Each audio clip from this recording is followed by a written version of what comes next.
한 단기를 붙인 그 리처드 헤릭이라는 이제 수여자가 있고, 이분은 이제 유럴러지스트, 그러니까 비뇨기과 선생님인데, 이제 이분께서 이제 도너의 신장을 이제 떼서 조셉 머리 선생님한테 건너줘서 첫 이식을 했습니다. 그리고 이제 또 이 가운데 계신 분의 좀 더 얘기를 드리고 싶은데요. 아마 이름을 많이 들으셨을 거라고 생각하는데, 존 메릴이라고 하고 네프롤로지의 아버지라고 부르는 분이죠. 뭐 정확한 레퍼런스를 저도 좀 찾으려고 했지만, 뭐 듣기로는 아마 네프로지라는 이 सब스페셜티를 처음 만든 사람으로 이제 기록된 분이기도 합니다. 그래서 그 이야기를 조금 더 하자면, 이제 저희 병원 이제 이분이 3대째 이제 내과 과장님이셨는데, 이분도 엄청 유명한, 스스로도 학자고, 아마 그 고혈압, 그 ACTH, 코르티손 이런 거에 대한 리서치를 많이 하셨던 분인데, 36살의 어린 나이에 이제 내과 과장님이 됐는데, 이분이 엄청 이제 비전이 있으신 분이어서 이 당시에 이 메릴 선생님이 2차 대전 끝나고 이제 돌아와서 내과 레지던트를 하고, 사실은 이분은 카디올로지스트, 순환기 내과 선생님이 되려고 트레이닝을 하던 중에 이 또른 선생님이, 그러지 말고 너가 지금 이루고 싶은 그때 이루고 싶었던 게 그 신장내과 쪽에서 이제 투석기 그리고 트랜스플란트에 관한 거를 새로 열고 싶으니 너가 그걸 맡아서 해라라고 이제 해서, 이렇게 어 그다음에 카디오 리너 디비전이 생기고, 이제 메릴 선생님이 그쪽을 맡아서 하게 됩니다. 그래서 그 일을 맡게 되고, 처음 한 게 42년에 이 윌렘 콜프라는 분이 원래 네덜란드 분이었는데, 이분이 그 네덜란드에 있을 때 그 투석기를 만드셨대요. 근데 그 당시 8대인가 만들었는데, 그때가 2차 대전 때고, 이 8개를 어딘가 뭐 여기저기 보냈는데 다 제대로 쓰지를 못하고 활성화가 안 돼서 안 됐는데, 이제 이분이 미국으로 건너오셨고, 이제 이분이 미국에서 이제 마운트 사이나이에서 턱을 하셨는데, 그걸 보고 또니 이 사람을 어, 하버드에 와서 데려와서 메리를 만나게 해서 같이 연구를 해서 조금 더 이제 더 성능이 개발이 된, 특히 하나가 그 이 당시에는 투석을 하면은 그 끝난 후에 열이 많이 났는데, 그거를 뭐 이런 독소들을 제거할 수 있는 셀로판 그 질을 개발해내서 결국에 첫 콜프 브리검 아티피셜 키드니 이거 투석기를 만들어서 이걸로 AKI를 처음엔 치료하다가 점점 이게 활성화가 되면서 이제 크로닉 다이알리시스도 할 수 있게 되었다고 합니다. 그리고 이제 이분이 또 하신 유명한 업적 중 하나가 이제 방금 보여드린 첫 그 쌍둥이 이식인데요.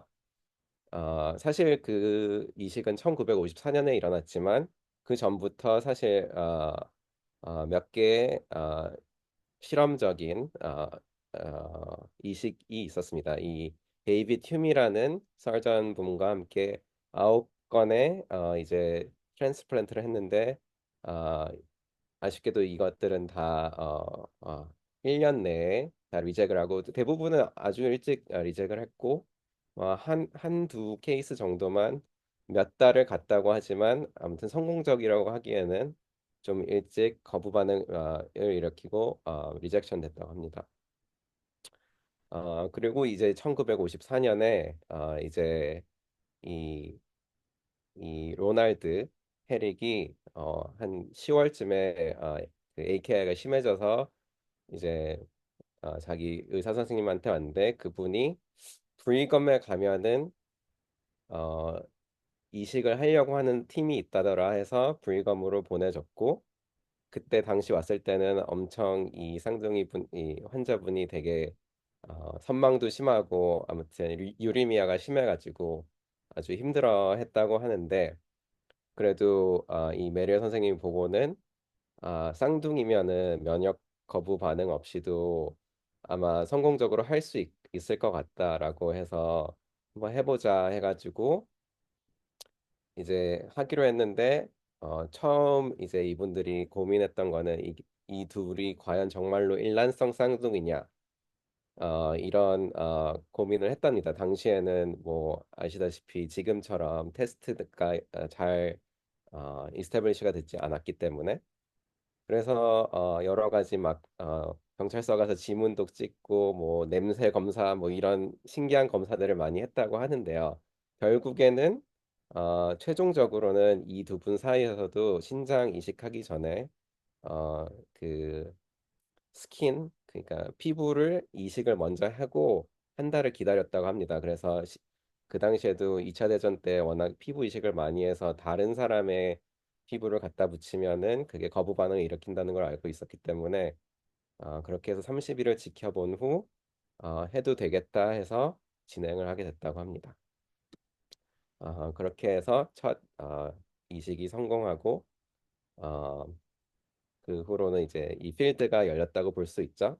저희 병원에서 한 것들이 몇 가지가 좀 더 있는데 그 중에 하나가 이제 이뮤노서프레션에 관한 연구입니다. 그 전에는 이 이뮤노서프레션에 대한 개념이 잘 없었죠. 그래서 처음에는 또 몇 환자분들을 방사선과에서 그 노출시켜서 방사선에 노출시켜서 면역을 시스템을 다운시키고 트랜스플란트를 해보려고 했는데 아쉽게도 처음에는 그 도스를 맞추는 법을 몰라서 많은 분들이 sepsis로 돌아가셨다고 합니다.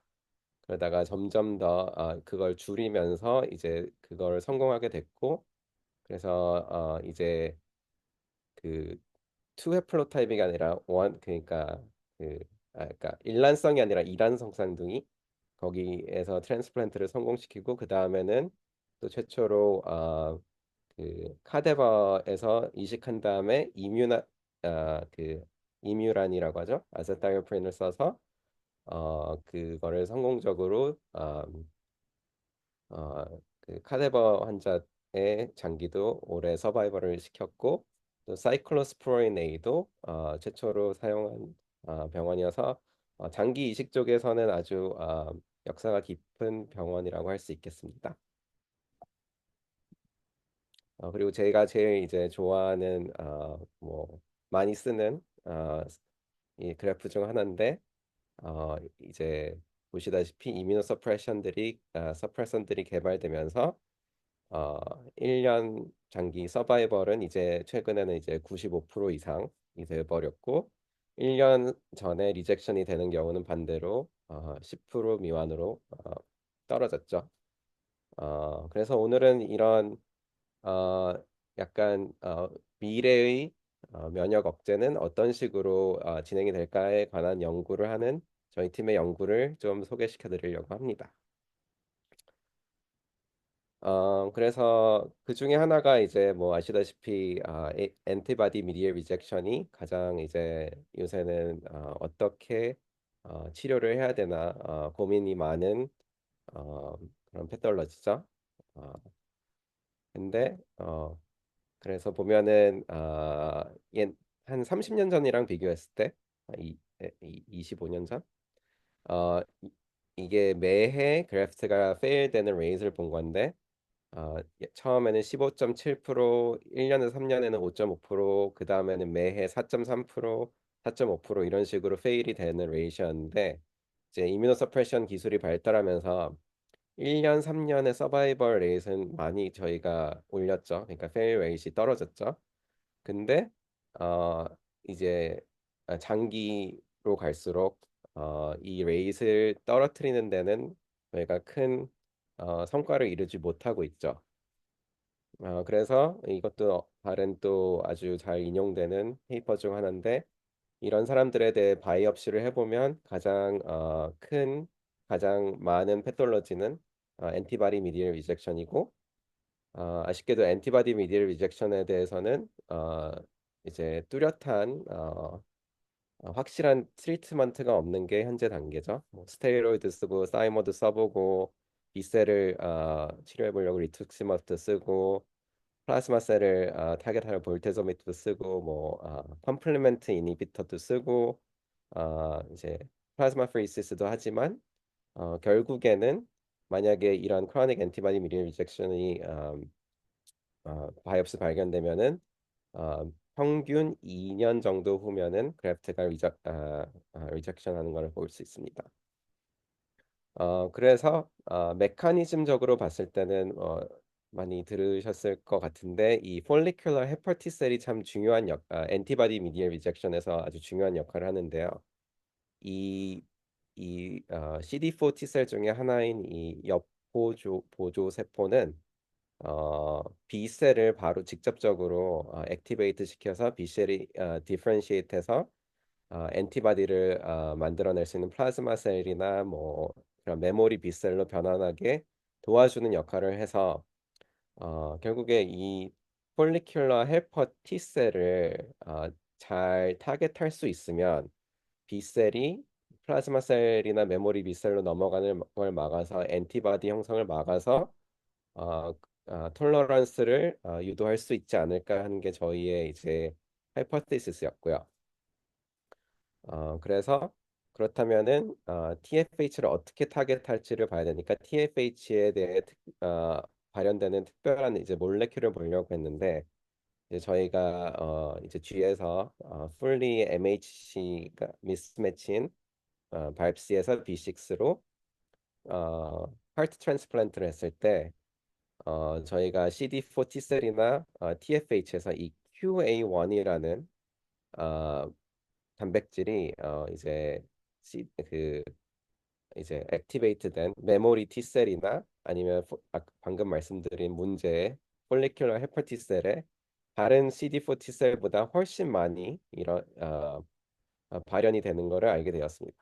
그래서 그러면은 QA1이 뭔지 알아야겠죠? 그래서 QA1이 뭐냐? QA1은 이제 휴먼 사람에서는 HLA-E라고 부르는 친구인데 뭐 HLA-A, B, C 많이 들어보셨을 거라고 생각하지만 뭐 E는 사실 좀 생소할 수도 있을 거라고 생각합니다. 근데 HLA-E도 클래스 1 MHC 중에 하나고요. 사람에서는 이제 A랑 C 사이에 이렇게 위치해 있고 G에서는 이렇게 D, L, E 클래스 1 MHC인데 그 옆에 이렇게 붙어 있습니다. 근데 여기 보면은 제가 얘를 클래스 1 B non classical MHC라고 써놨죠. 이 ABC는 클래시컬이고 이제 EFG는 non classical인 게 왜 그렇게 부르냐면은 아시다시피 저희가 이제 A, B, C에 대해서는 많이 아는 이유가 얘네가 아주 여러 가지 알릴들이 있죠. 그래서 얘네들이 결국에는 어, 그 알로 이뮤니티에 이제 시발점이 된다고 보고 있는데 E랑 FG는 상대적으로 그 폴리모피즘이 상당히 적습니다. 그래서 사람들이 의 포커스가 이쪽에 맞춰져 있고 얘네들은 큰 역할을 하지 않는다라고 생각해서 많이 알려지진 않았는데요. 참고로 이 HLA-E는 이제 사람 안에서 8가지 알릴이 발견됐지만 실제로 익스프레스 그 프로틴 레벨까지 발현되는 종류는 두 가지 알릴 뿐이라고 합니다. 그게 좀 중요한 이유는 좀 이따 나중에 나올 거고요. 그래서 결국에 이 HLA들이 하는 일들이 뭐냐? 저는 약간 깃발 같은 거라고 생각하는데요. 이 HLA는 결국 어떤 펩타이드를 그 프로틴의 조각을 위 위에 띄워서 자기의 이뮨셀한테 내가 그 HLA를 익스프레스하고 있는 셀이 헬티한가 아닌가를 알려주는 역할을 하는 거거든요. 그래서 만약에 이렇게 이 이뮨셀들이 이렇게 멀지감에서 뭐 가까이서 봤을 때 이게 건강한 셀이다. 이 셀프 펩타이드를 하고 있다. 그러면은 얘가 얘를 공격하지 않을 거고 반대로 얘가 만약에 어떤 바이럴 펩타이드를 보이고 있다. 그 HLMHC 위에 바이러스 펩타이드나 아니면은 스트레스 받은 변형된 펩타이드가 있다거나 그런 게 있으면은 얘네가 이거를 이 셀은 뭐 바이러스에 감염되었거나 암으로 변할 수 있는 뭐 위험한 애네 하고 공격을 해서 그 셀을 없애버리죠. 그래서 그 역할을 하는 게 어, MHC 모lecule인데 그래서 그 QA1이나 HLE가 하는 일인데 그래서 조금 더 그걸 설명을 하자면 어떤 타겟 셀이 있을 때 physiologic status 아니면은 일때는 어, 이 QA1에 QDM이라는 자기 셀프 펩타이드가 붙어 있기 때문에 NK 셀이나 CD8 같은 애들이 이런 리셉터를 이용해서 시그널을 받으면 액티베이션이 활성화되지 않아서 죽이지 않고 반대로 스트레스를 받은 상태가 되면은 이 타겟 셀이 어, QDM 대신에 QA1에 스트레스 펩타이드를 띄우기 때문에 걔는 이제 CD8 셀에 이 스트레스 펩타이드에 반응하는 TCR을 가지고 이 타겟 셀을 인지하여서 액티베이션이 되고 공격해서 이 셀을 죽이게 됩니다. 그래서 만약에 이 셀이 액티베이트 활성화된 TFH가 아까 보면은 많이 QA1을 띄웠으니까 이 성질을 이용해서 이 CD8 T 셀을 잘 이 그런 조합을 인지하는 CD8 T 셀을 잘 이용해서 죽이면은 어, 그 이뮤nolo직 호미오스테이시스로 다시 돌아갈 수 있다. 인플레메이토리 스테이터스를 멈출 수 있다 해서 이제 얘네들을 CD8 T렉이라고 저희가 명명하게 되었고요. 뭐 여러 가지 다른 레귤레토리 셀들이 있지만 CD8 T 셀은 비교적 최근에 이제 많이 연구가 되고 있는 그런 셀 सब셋 중에 하나입니다. 그래서 다시 좀 보자면 이제 QA1, HLA-E가 이제 TFH에서 CD4 T셀에서 이런 어떤 스트레스 펩타이드를 이제 발현시켜 그 위에 같이 붙어서 이제 셀 서페스에 나타났고 그러면 CD8 트랙이 와서 얘를 죽일 수 있으면은 이제 톨러런스를 일으킬 수 있다 이렇게 보는 건데 그래서 첫 단계로 저희가 한 거는 그러면은 만약에 이 TCR이 만약에 얘를 보통 이런 현상을 하려고 할 때 이제 넉아웃이나 이런 걸로 블럭을 해서 어떤 현상이 일어나는 것을 보기 때문에 저희가 이제 변형된 마우스를 이제 저희 팀에서 아니면 받아서 이 TCR이 여기 QA1에 붙지 못하게 그래서 스트레스된 셀을 그 인플레메토리 CD4 T셀을 죽일 수 없게 한 마우스를 한번 만들어서 이식을 해봤습니다. 그랬더니 액티베이트된 그 CD4 T셀들의 숫자가 와일드 타입보다 훨씬 올라갔고 또 TFH 셀들도 와일드 타입보다 훨씬 많이 증가가 되었습니다. 왜냐하면은 CD8 트랙이 그 CD4 T셀 액티베이트된 CD4 T셀들을 죽일 수 없으니까. 그러면은 그 B셀도 TFH가 그런 게 조절이 안 되고 자꾸 증식하고 계속 액티비티를 하고 있으니까 B셀도 그 다음 단계 디퍼런시에이트 된 애들이 많이 생기고 결국에는 플라즈마 셀까지 많이 증가가 돼서 이런 애들은 도너 스페시픽 엔티바디가 와일드 타입에 비해 월등히 많이 나타났고 와일드 타입에 비해서 이 C4D 스테이닝도 훨씬 크고 이제 인필트레이트도 훨씬 많이 되는 현상을 보게 되었습니다. 그리고 CTLA4를 이렇게 여러 번 주면은 보통 와일드 타입 같은 경우에는 톨러런스가 일어나는데 이 마우스에서는 톨러런스가 일어나지 않고 먼저 리젝이 됐고요. 이, 이 마우스에서 봤을 때 이게 정말로 이제 도너 스페시픽한 엔티바디냐를 보기 위해서 알로그래프트랑 이 하트 트랜스플란트 할 때 이 알로그래프트는 배에 들어가고 자기의 하트는 그대로 가지고 있거든요. 그래서 그 두 개를 비교해 보면은 C4D가 그 도너 알로그래프트에만 이제 나타나는 게 볼 수 있습니다. 그리고 자기 스스로의 할트는 당연히 아무 문제가 없고요. 그래서 그 만약에 D227K 마우스에서 QA1을 recognize하는 CDA T셀이 제대로 작동하지 않으면은 이렇게 큰 인플레메이션이 일어나서 AMR이 크게 일어나는구나 하는 걸 볼 수 있었습니다. 그래서 이게 첫 번째 그 페이퍼의 서머리고요.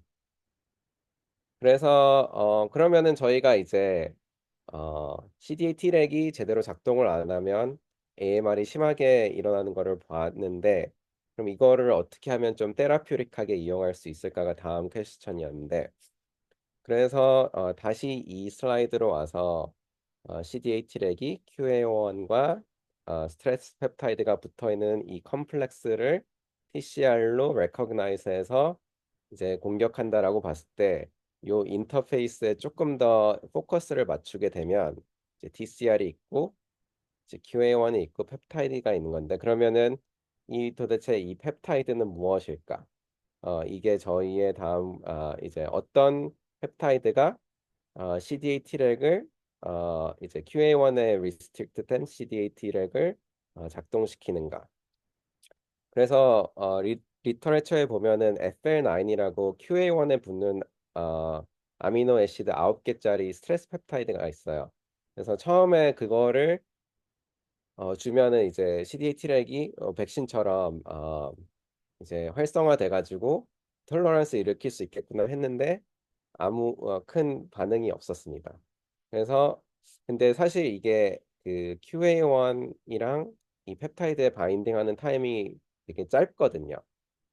그래서 혹시 이 바인딩하는 시간을 늘리고 이 엔티제니시티를 늘리면은 CDA T렉을 좀 더 활성화시키지 있지 않을까 해서 그거를 좀 더 알아보기 위해서 그 TCR에 대해서 먼저 일단 이 TCR이 어떤 스트럭처인지를 좀 알아내기도록 합니다. 그래서 이 QA1이랑 펩타이드가 붙어 있는 몰레큘 자체를 팔거든요. 그래서 그거를 테트라머라고 하는데 그래서 엔티바디처럼 이 TCR을 잡아내는데 이 테트라머를 사용할 수 있습니다.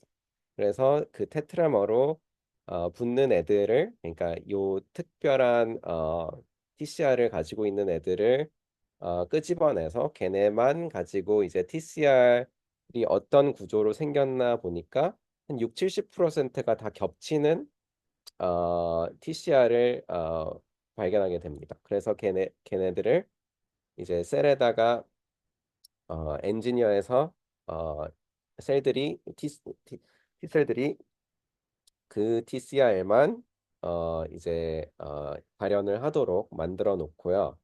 그다음에 그걸 어떻게 이용했냐면 QA1을 또 익스프레스하는 리포터 셀을 만들어서 어, 거기다가 이제 만약에 어떤 펩타이드가 있어서 얘가 이 셀이 걔를 레커그나이즈 하면 얘가 이제 액티베이트 활성화되면서 활성화되는 걸 측정할 수가 있겠죠. 그래서 이 아까 말한 FL9 그 백본에다가 좀 이제 아미노 애시드를 조금 한 땀 한 땀 골라서 이제 바인딩하는 사이트에 있는 아미노 애시드를 치환해가면서 한 100개 정도를 만든 다음에 어떤 이 리포트셀에다가 그 펩타이드를 띄우게 해서 어떤 펩타이드가 이 TCR에 반응을 시켜서 많이 활성화를 하게 하는지 그 펩타이드를 찾아냈습니다. 그래서 걔를 슈퍼 아고니스트라고 저희가 불렀는데 예, 이 한 친구를 찾아내서 걔를 가지고 다시 어, 이제 마우스 그 MH 미스매치된 마우스에서 신장 이식을 했더니 일단 CDA T렉이 활성화되는 거를 보였고 컨트롤과 비교해서 그리고 아까 말씀드린 것처럼 follicular T 셀 그리고 B셀의 디벨롭먼트가 다 이 백신 CDA T렉을 부스트하는 백신을 맞은 친구들은 줄어들어 있고 도너 스페시픽 엔티바디도 줄고 그리고 이제 거기서 리시피언트에서 추출한 그 T셀들의 메모리 리스폰스도 줄어드는 것을 확인할 수 있었습니다. 그리고 이게 그 C4D 스테인인데 컨트롤은 C4D 스테인이 이렇게 많이 나오고 FL9 슈퍼 아고니스트를 받은 애들은 C4D 디퍼전이 없었고 또 백신을 준 친구들은 이 파란색 선이어서 민 서바이벌이 20일에서 한 34일 정도로 증가했고 그리고 그게 한 라파마이신으로 트리트한 애들이랑 되게 비슷했는데 둘을 같이 주면은 조금 더 오래 몇 마리는 이제 100일까지 서바이벌을 하는 거를 관찰할 수 있었습니다.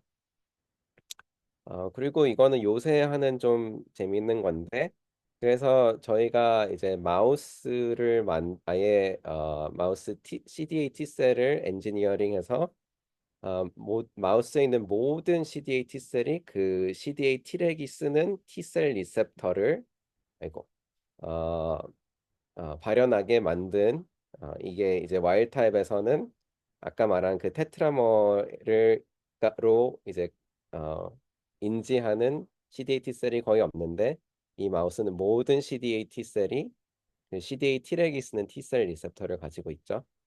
그래서 얘네들을 셀 테라피처럼 이제 주고 이제 슈퍼 아고니스트랑 또 같이 주면은 시너지스틱하게 알로그래프 서바이벌을 늘리는 것을 볼 수 있었습니다. 그래서 컨셉적으로는 뭐 재밌게 생각해 보실 수 있을 것 같은데 결국에는 레귤러터리 CD8 T셀을 QA1에 바인딩하는 펩타이드를 백신처럼 줘서 활성화시켜서 톨러런스를 일으키는 그런 기작을 찾고 있는 거고요. 저희가 이 MHC 그러니까 QA1 HLA에 집중하는 이유는 당연히 MH 클래스 1으로도 그러니까 1A 그러니까 HLA A, B, C로도 이런 기작을 하는 친구들이 있긴 할 텐데 그 친구들은 이제 개인마다 사람마다 HLA 폴리모스피즘이 다르니까 그 거기마다 맞는 그 펩타이드 구조를 찾기가 조금 힘들 수도 있을 거라고 지금은 생각하고요. 근데 이 MHC, 이 QA1과 HLA는 두 가지밖에 없고 그 펩타이드가 붙는 부분의 구조가 똑같이 생겨서 여기에서 QA1과 HLA에 붙는 펩타이드를 찾아내는 게 더 용이하고 그 찾아내면은 모든 사람들한테 주기 용이하기 때문에 어, HLA-E를 좀 더 집중적으로 처음으로 좀 보고 있습니다. 그래서 이제 또 다음 단계로는 무엇을 요새는 하고 있냐면 이제 말했지만 다시 또 이 슬라이드를 세 번째 보여드린 것 같은데 어, 아까도 말씀드렸지만 CDA 트랙이 이 특정 TCL을 사용해서 이 CD4 T셀 액티베이트 된 애들을 죽이는 건데 이 CDA 트랙의 surface 프로틴의 좀 특징적인 애들을 보면은 이 CD44 마우스에서 이게 이제 메모리 셀이라는 뭐 마커 중에 하나고요. 122는 이제 IL-15 사이토카인의 리셉터고 이제 또 하나 아주 특징적인 라이49이라고 얘는 이제 보통 NK 셀에 많이 리셉터로 알려진 앤데 어, 이 CD8 트랙에는 이 친구가 많이 발현돼서 이 세 가지를 가지고 CD8 트랙을 많이 enrich할 수가 있어서 그러면은 이게 사람에서는 KIR이라는 리셉터인데 그것이 신장 이식 환자에서 어떤 의미가 있나를 보고 있어서 일단 뭐 첫 번째 단계로는 얘네가 정말로 존재하는지 그래서 봤더니 마우스랑 비슷하게 CD8 셀의 아주 작은 양 마우스에서는 2에서 5%인데 여기서는 저희가 테스트했을 한 1에서 2% 그리고 그 KIR이 여러 가지 सब셋이 있는데 그중에 두 가지가 보통 많이 발현되는 이렇게 분포를 보았고요. 또 키드니 리시피언트에서는 얘네들이 조금 더 퍼센테이지가 조금 더 증가되어 있는 모습도 좀 봤고 또 얘가 중요한데 KIR 포지티브인 애랑 네게티브인 애랑 놓고 TFH랑 코컬처를 했을 때 어, KIR 포지티브인 친구랑 CD40 셀이 코컬처 되면은 프롤리퍼레이션을 못하고 마이너스인 애들은 프롤리퍼레이션 잘하는 것을 보았고 또 휴먼에서는 다른 그 논문을 보면은 HSP60SP라는 또 스트레스 펩타이드가 HLA-E에 붙는 걸로 알려져 있는데요. 그리고 그래서 컨트롤 펩타이드랑 그거를 HSP60 펩타이드를 이제 주고 이 HSP60 어, 펩타이드랑 HLA 이 컴플렉스를 레코그나이즈하는 CD8 T셀을 증식시키면 CD4 T셀들을 더 효과적으로 서프레스하는 것을 인비트로 상으로 보았습니다. 일단은 여기 뭐 좀 더 설명을 드리면 KR 네게티브는 거의 뭐 서프레스한 펑션이 없었고 그에 비해서 KR 포지티브 애들은 더 있었고 HSP60를 줬을 때는 그 서프레스 하는 정도가 살짝 더 높아진 것으로 보이는데 아주 극적이진 않죠. 보시다시피. 그래서 아마 HSP60SP를 가지고 또 펩타이드 엔지니어링을 해서 슈퍼아고니스트를 찾으면 조금 더 효과적으로 서프레시브한 펑션을 늘릴 수 있지 않을까 생각을 하고 계속 그쪽을 또 연구하고 있습니다. 어, 네, 40분 정도 됐으니까 시간은 대충 맞춘 것 같고 그래서 서머리를 하자면 그 CD8 T렉이 결국에 계속 말씀드린 거는 그 알로 리액티브한 액티브된 인플레메토리 CD8 T 셀들을 QA1 거기 그 T 셀들이 표면에 발현하는 QA1 스트레스 컴플렉스를 레코그나이즈해서 죽이는 기작을 하고 있고 이 TCR들이 아까도 말했지만 QA1 자체가 어, 그 알릴이 두 개밖에 밖에 없기 때문에 그 TCR도 아주 구조가 겹치는 애들이 많아서 찾기가 쉽고 그 말은 셀 테라피로 쓰기에 그 연구하고 만들어내기에 용이할 수가 있고 또 반대로 만약에 백신 쪽을 생각하다면 백신이 좀 유니버설하게 쓸 수 있지 않을까 좀 기대가 되는 거고요. 어, 뭐 그런 연구를 하고 있습니다. 네, 뭐 그 정도로 마무리하고 이제 좀 저희 랩 분들 그리고 저희 엔바이런먼트 설명해서 감사 말씀을 드리자면은 일단 저는 이제 자밀 아까 말씀드린 교수님 밑에서 벌써 한 6년 넘게 있었네요. 거기서 연구하면서 있었고요. 그리고 저희 현재 트랜스플란트 리서치 센터 장은 레자라는 분이 하고 있고 전에는 아마 여기 고신의대 자문 교수님으로 계신 아닐 찬드런 교수님이 계셨다가 지금은 옆에 있는 그 매사추세츠 주립대 의대 신장내과 과장님으로 가셨고 그리고 저희과 신장내과 과장님 조셉 본 벤트리고 또 저한테 큰 스승님이 다나파바에 계신데 하비 켄터라고 이분이 QA1에 대한 연구를 많이 하셨고 처음 그 D227K도 만들어 주셨고 뭐 그런 여러 분들의 도움이 있어서 좋은 연구를 감사하게 하고 있습니다. 그리고 마지막으로 이 사진은 저번에 신호식 교수님 다시 방문하셨을 때 같이 찍은 사진인데요.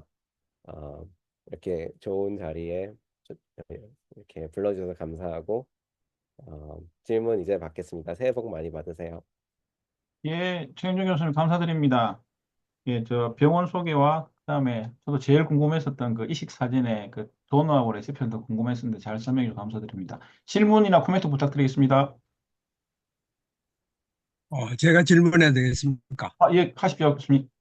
예, 그, 저, 아주 훌륭한 강의 잘 들었습니다. 비하인드 스토리도 굉장히 재미있었습니다. 저는 고신의대 양리학 교실인 이대희라고 합니다. 제가 여쭤보고 싶은 것은 그 슈퍼 아고니스트를 찾아가지고 그것을 CDA T 렉셀에다가 CDA 렉셀을 주어서 면역 반응을 유도한다고 이해했는데 그게 맞는가 궁금하고 T렉셀이 실제로 CD8이나 CD4 같은 그러한 각각의 सब셋에 대해서 모두 레귤레이터리 T셀이 있는지 그게 궁금합니다.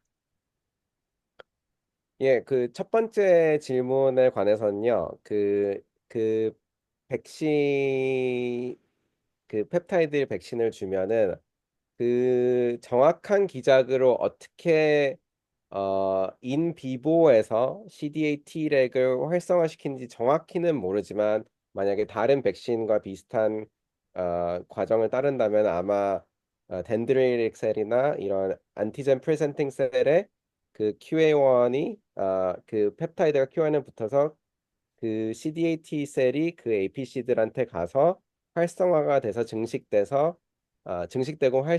활성화가 돼서 CD4 T셀을 공격할 것 같고 또 다른 메커니즘으로는 아까 말씀드렸다시피 이제 CD4 T셀이 그 QA1을 많이 익스프레스하고 있는 상태인데 활성화가 돼서 그 거기에 붙어 있는 펩타이드는 대부분 그 붙어 있는 반감기라고 할까요? 그게 좀 짧은 편인데 이 슈퍼 아고니스트는 거기에 붙는 결합력과 시간이 길기 때문에 아마 그 QA1이 원래 있던 펩타이드가 떨어져 나가면은 이제 거기에 이제 슈퍼 아고니스트가 또 붙어서 CD8 트랙이 또 바로 공격할 수 있는 조건을 만들어주지 않나 인비보적으로는 생각하고 인비트로에서는 뭐 바로 CD4 T셀에다가 이 펩타이드를 주면은 어, 이제 서프레스하는 것을 보기 때문에 그 경우에는 아마 이미 CD4 방금 두 번째 말한 경우처럼 CD4 T셀에 이미 QA1이 많이 있는 상태에서 이 슈퍼 아고니스트가 그 위에 가서 붙은 것을 CD8 T렉이 보고 가서 이제 죽이는 거라고 보고 있습니다. 그리고 두 번째 질문은 다시 한 번만 말씀해 주시면 안 될까요? 그, 레귤레이터리 T셀이 예, CDA 스페시픽한 레귤레이터리 T셀, CD4 이런 형태로 여러 종류로 있는지 그거 좀 예, 궁금했어요. 예, 이거 아마 그렇게 보는 게 맞을 거고요. 이제 단순히 T셀뿐만 아니라 뭐 B셀에도 레귤레터리 B셀에 대해서 얘기하는 분들도 있고 NK셀에서도 레귤레터리 NK셀에 대한 얘기를 하는 분도 있고 한데 또 CD4 T셀도 뭐 가장 유명한 애는 CD25랑 그 FOXP3가 있는 CD4 T렉이지만 그거 말고도 약간 다른 피노타입의 CD4 T렉들이 많고 저희가 연구하고 있는 CDA 트랙도 정확하게 말하자면은 이제 QA1 아니면 HLA-E restricted 그러니까 걔네 그 몰레큘을 이제 특정 타겟하는 CDA 트랙인데 그렇지 않은 종류의 CDA 트랙도 여러 가지 있고 결국에는 그 모든 이제 결과적으로 인플레이메이션 상태를 호미오시스테스 상태로 돌리는 여러 이뮨셀들을 레귤레토리 셀이라고 해서 어, 여러 이뮨 그 सब셋들 뭐 심지어는 마크로파지나 뭐 덴드릭 셀마저도 레귤레토리를 붙여서 이제 연구하는 그 팀이 많이 있습니다. 결국은 이펙트 셀러도 작용하고 그거와 정반대인 레귤레이터리 그 섭셋들이 존재한다고 보신다 그죠? 그쵸. 그 특히 저희 CDA T렉 같은 경우는 CDA T셀 자체가 사이토톡식 T셀이잖아요. 이펙터 그렇죠. T셀. 예. 예, 그래서 근데 왜 이게 레귤레토리냐? 인플레메토리한 셀들을 특정해서 서프레스하기 때문에, 그러니까 죽이기 때문에 그 셀들을 타겟으로 그렇기 때문에 결과적으로는 레귤레토리 셀인데 어, 이 컨셉을 가지고 얘기할 때 말씀하신 것처럼 이 셀은 사이토톡식 T셀이잖아 하고 그렇죠. 말씀하시는 분들 아주 많이 계십니다. 예. 근데 이제 결과적으로는 이제 이 목적이 무엇이었냐? 인플레메토리한 T셀들을 특정해서 서프레스하는 역할을 하는 셀들이다. 고맙습니다. 예. 제가 네, 설명을 잘 했는지 모르겠네. 아유, 아주 잘하셨습니다. 감사합니다. 다른 혹시 교수님들이나 선생님들 혹시 질문이나 코멘트 있으시면 부탁드리겠습니다. 오윤석 과장님 혹시 코멘트 하실 거나 있으시면 네, 또 우리 최영준 교수님 목소리 들어서 좋았고요. 사실 아주 기초부터 처음 이렇게 랩에 들어가서 이렇게 강의를 듣고 연구를 시작하는 분들도 이렇게 같이 콜라보레이션 하기 아주 이 효율적인 또 이렇게 렉처까지 된 것 같아서 감사합니다. 어, 최영준 교수님 오래간만에 목소리 들으니까 굉장히 반갑고요. 아이, 예, 너무 앞으로 더 반갑습니다. 건승하시고, 또 자주 연락드리고, 그랬으면 좋겠습니다. 예. 네, 감사합니다. 예, 감사합니다. 정현순 교수님 혹시 코멘트 하실 거나 질문하실 거 있으시면 아, 제가 잘, T렉을 잘 몰라서 조금 무식한 질문을 하나 해도 될까요? 이게 나중에 뭐 이런 미래 그림을 그린다면 이 T렉이 면역에 있어서 이렇게 이식 면역에 있어서 중요하다고 하면 어떤 방법으로 우리가 활용할 수 있는 미래가 그려지는 게 있나요? 예, 뭐 아주 좋은 질문 주셔서 감사하고요. 이미 CD4 잠시만요. I couldn't find Image City in your Apple Music library. You 제가 뭔가 버튼을 잘못 눌렀나 죄송합니다. 그 지금 이미 CD4 T렉 같은 경우는 많이 조금 임상에 점점 더 가까워지고 있는 단계인데 어, 약간 저희가 생각하는 미래는 약간 지금 현재 캔서, 예, 그 암 치료에서 어떻게 하고 있나와 비슷한 쪽으로 가려고 노력을 하는 중이죠. 그래서 암에서 보면은 CAR-T셀 여기서도 양 교수님이 오셔서 전에 CAR-T셀에 대한 뭐 연구도 발표하신 것 같은데 그렇게 어떤 표적으로 그 TCR을 가지고 엔지니어에서 거기에 어, 뭐 암 같은 경우는 암에 발현된 프로틴을 가지고 걔네를 표적해서 죽이는 역할을 하거나 아니면은 암 쪽에서도 이제 백신 연구도 활발히 하고 있죠. 암에 대한 백신. 그래서 암에 있는 특정 프로틴을 가지고 이제 T셀들을 활성화시켜서 거기 가서 이제 죽일 수 있는 그런 것도 연구하고 있는데 CD4 T렉 같은 경우에는 이미 큰 트라이얼들이 몇 개 있었고요. 아마 영국에서 원 트라이얼이라고 하는 게 있었어 가지고 이제는 그게 잘 끝나서 2까지 갔는데 어 이제 뭐 CD4 T렉을 이제 엑스비보로 그러니까 그 실험실에서 크게 불려서 그걸 트랜스퍼해서 이게 과연 알로그래프트를 오래 톨러런스를 일으킬 수 있는가 그리고 이제 그게 아까도 처음에 얘기했지만 좀 HLA가 너무 다양해서 좀 복잡한 문제가 있는데 그거를 그러면은 도너 스페시픽한 T렉을 불려서 주입하면은 더 이제 확실하게 어, 그 톨러런스를 부를 수 있는 그런 연구들은 이미 좀 임상 트라이얼까지 많이 와 있는 단계고요. 이제 뭐 저희의 이제 저희 연구의 바람은 이제 그거 말고도 이제 뭐 CDA 트랙 같은 것도 뭐셀 테라피도 가능해졌으면 좋겠고 T 레귤레토리 T셀들을 특정해서 부스트할 수 있는 백신을 개발할 수 있는가 뭐 그런 것도 저희의 관심사라고 했었습니다. 한 감사합니다. 가지 더, 예, 한 가지 더 한 가지 더 질문해도 되겠습니까? 말씀하십시오. 예, 예, 예. 사실 저는 이제 퍼리퍼럴 블러드 모노뉴클레어 셀에서 그 덴드리틱 셀을 유도 분할을 하는 실험을 했습니다. 예, 그런데 이제 여기서 궁금한 것은 지금 휴먼에서 레귤레터리 T셀을 어떻게 분리하시는지 아니면 유도 분할해서 사용하시는지 그 수율이 얼마나 되는지 그게 궁금합니다. 예, 제가 사람 샘플을 다루기 시작한 거는 많이 안 되고 제가 너무 CD8 트랙에 집중돼 있어가지고 CD4 트랙이 몇 퍼센트가 되는지는 사람은 잘 모르게 마우스는 CD40 셀에 한 보통 10% 정도 되거든요.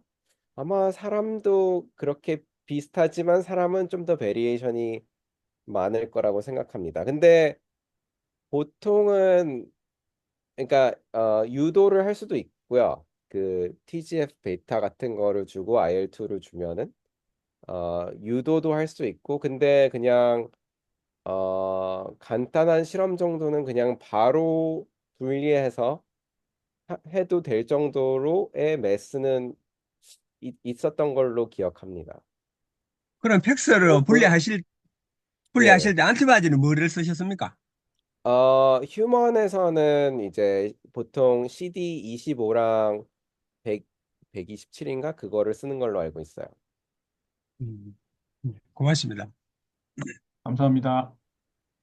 혹시 박우영 교수님 혹시 질문이나 코멘트 있으시면 따로 없으시네요.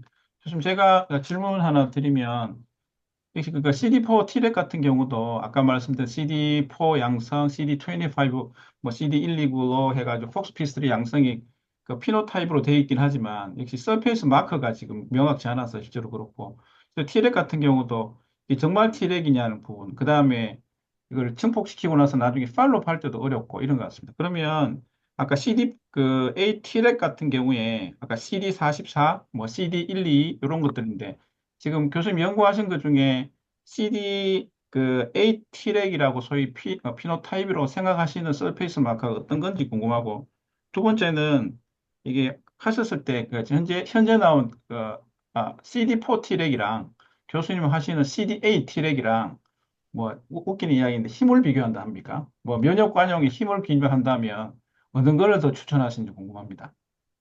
예. 아주 좋은 질문인데요.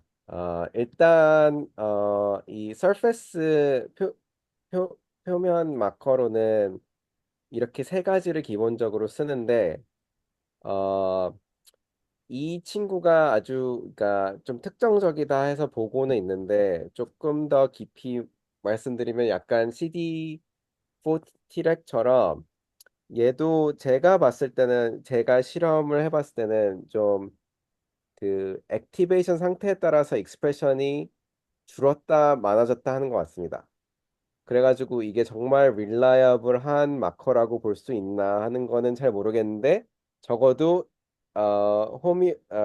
호미오스테이스한 상태에서 이 세 마커를 쓰면은 이 친구를 가량 포함한 군으로 좁힐 수 있는 거는 맞는 것 같고요.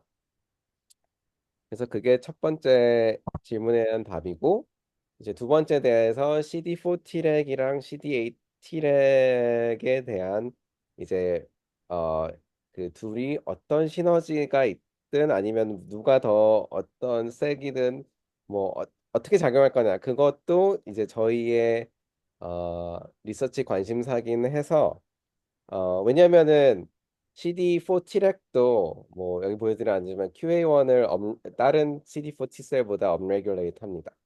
그래서 그러면은 혹시 얘가 CD4 T렉을 그러면까지도 줄일 수 있는 애인가 하는 그래서 그거에 연구할 수 있는 좀 마우스 툴들을 만들어 놓은 상태고요. 아직 근데 뭐 여기 계실 때 저를 봐서 아시겠지만 맨날 시간이 없다고 하고 아직 정확히 연구를 많이 진행은 못했는데 아무튼 그래서 저의 그 이런 비속어를 써도 되는지 모르겠는데 피셜 그 느낌으로 어떻게 얘네가 진행되나 보면은 CD4 셀은 제 생각에는 처음에 그 나이브한 이펙터 셀들이 CD4나 8 셀들이 프라임 될 때 좀 더 강점이 있는 친구들 같고요.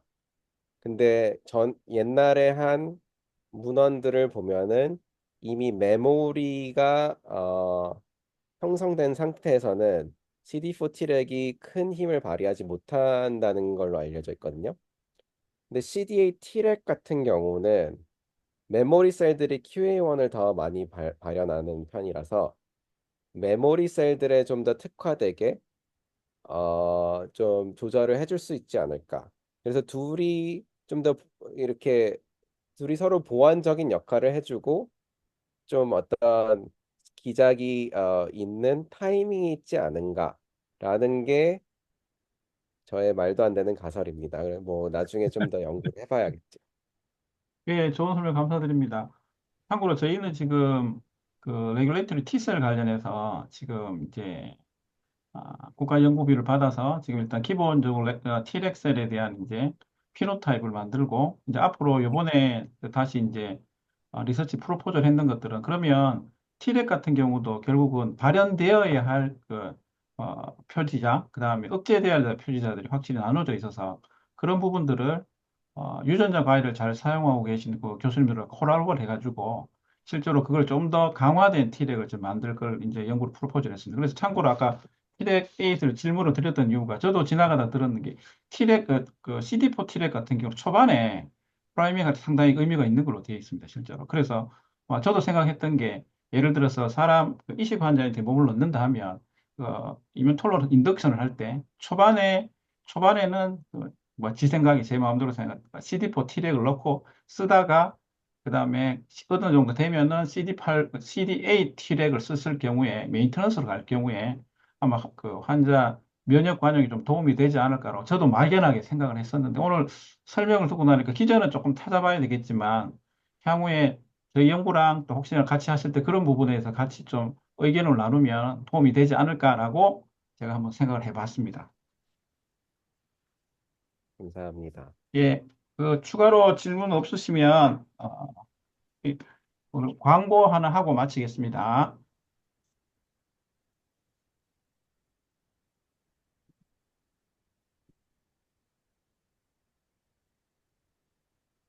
먼저 오늘 바쁘신 중에 또 강의를 맡아주시고 특별히 그 이식장기 면역 관용 유도 관련해서 HLA-E Restricted Treg에 대해서 ATreg에 잘 강의해 주신 우리 교수님께 최영준 감사의 말씀드리고 특별히 오늘 아주 배경 지식들, 특별히 저도 제일 궁금했던 거, 저 사진에 전에 위에 그 PI 교수님한테 물어봤었는데 아마 그 말씀 하셨는데 제가 못 알아본 것 같아요. 얻은 게 레시피였는지 도는지 맨날 헷갈리다 학생들한테 대충 이야기했었거든요. 근데 아마 오늘 주셨던 그 사진들이 학생들한테 도움할 때, 강의할 때는 굉장히 많이 도움이 되리라 생각하고 특별히 이 시기 역사에 대해서 잘 정리해 주셔서 너무 감사드립니다. 오늘 참석해 주신 원내 교수님과 선생님들께 감사의 말씀을 드리고 다음번 세미나 광고를 좀 드리겠습니다. 화면은 보이시죠? 네. 예, 감사합니다. 다음은 그 겨울 세미나 스페셜로 해서 그 경북의대 백리과 김용진 교수를 모시고 이분은 아마 국내에서 아마 세계적으로 그 리날 패솔로지 대가십니다.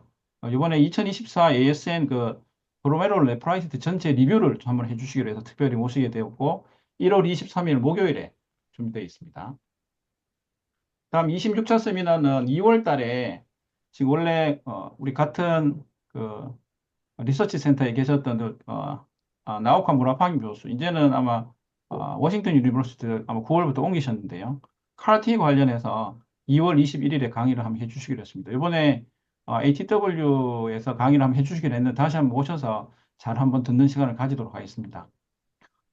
추운 겨울에 건강 주의하시고 또 강의해 주신 최영준 감사의 말씀드리고 모든 교수님들 선생님들 건강하게 지내시고 1월 달에 또 뵙도록 하겠습니다. 감사합니다. 예, 고맙습니다. 고맙습니다. 수고하셨습니다. 감사합니다.